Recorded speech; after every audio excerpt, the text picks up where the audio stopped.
Former United States national security officials have reportedly held secret talks with Russians close to Vladimir Putin with the goal of laying the foundation for negotiations to end the war in Ukraine, per 12 people briefed on the discussions, NBC News reports.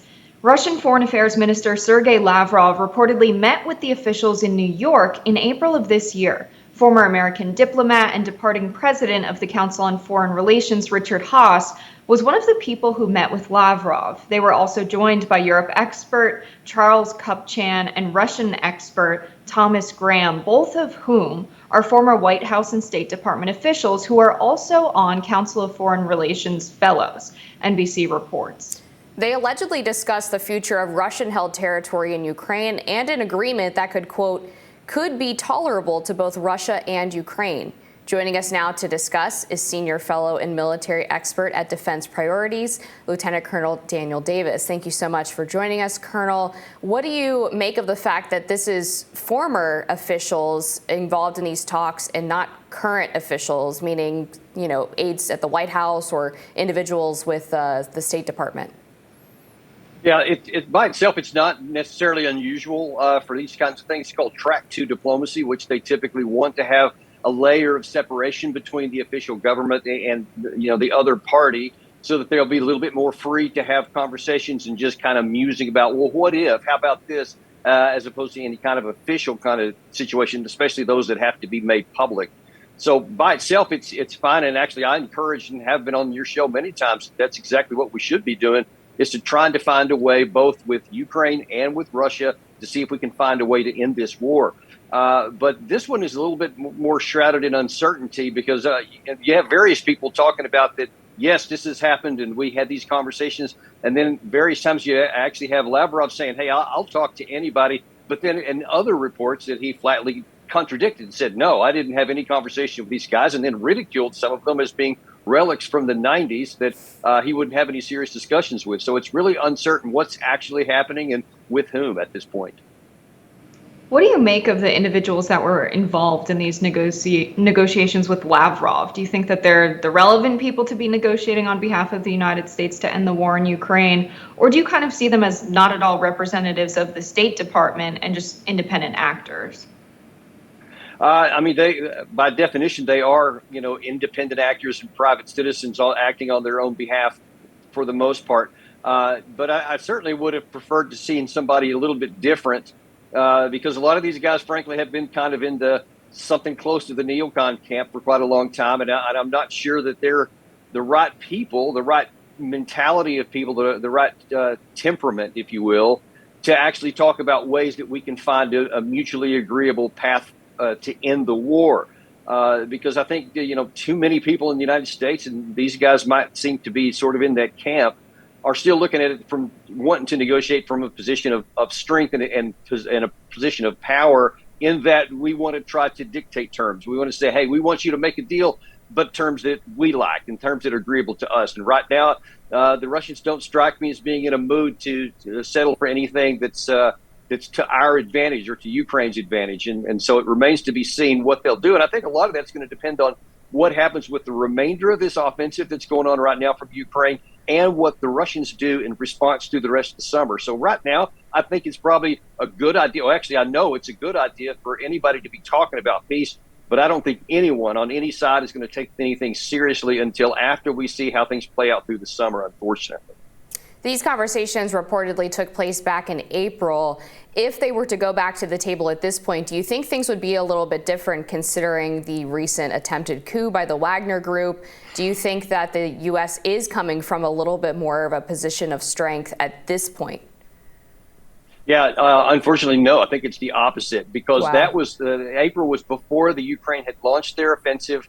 Now they have, and it's been so far a complete disaster from the perspective of the Ukraine side. They spearheaded this thing with two of their most well-trained, well-equipped, NATO-trained, and I'm talking about with U.S. Bradley fighting vehicles, German tanks, and they were just ran into a buzzsaw. They just haven't made any penetrations to date.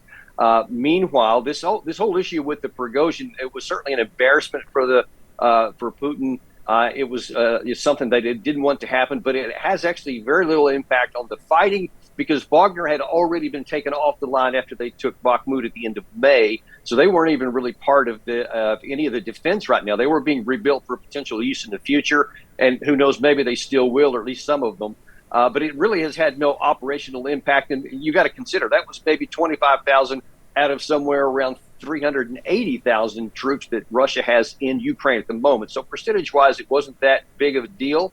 It remains to be seen what that will do to Russia's offensive capacity because the Wagner Group was their most effective offensive unit, and that remains to be seen what they can do later. But it hasn't done anything. It hasn't had any impact, pro or con, on Russia's defense ability, which they have really, really done well by any measure, unfortunately, for the Ukraine side.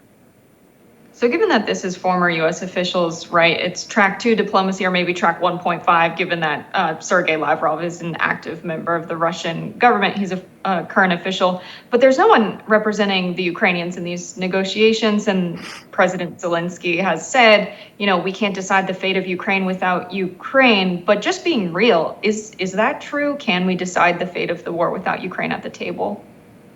Right. Yeah, we were very public and adamant many times about saying nothing about Ukraine without Ukraine. But as you point out very well, the reality has always been very different. Ukraine has had their desires, and it's self-evident that they've asked for things and demanded things that they didn't get until, for whatever reasons, we finally decided to go ahead and give it to them.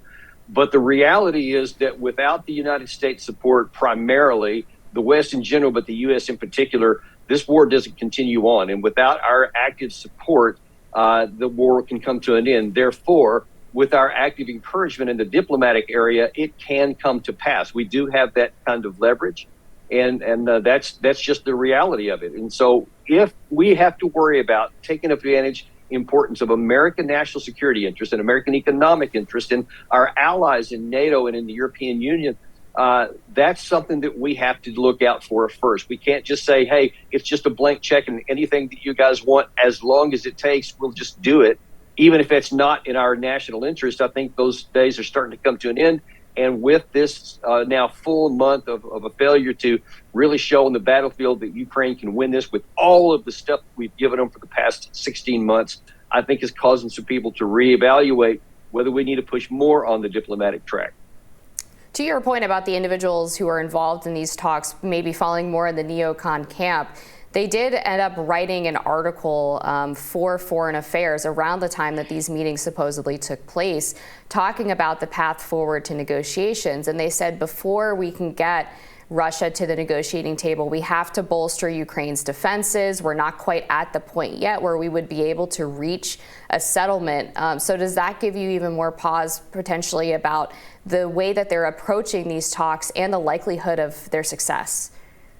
Well, yeah, and you've seen in recent days, even with some other revelations, that some American officials and apparently some Ukrainian officials had an objective in some of these this offensive to be able to push all the way down to Crimea, to cut off the land bridge, to put Crimea under the threat of long-range and midterm missiles, and then from a position of power to negotiate an end. Look, that was never realistic. And anybody that thought that doesn't really understand the dynamics involved, the history involved, and the combat power ratios that are involved.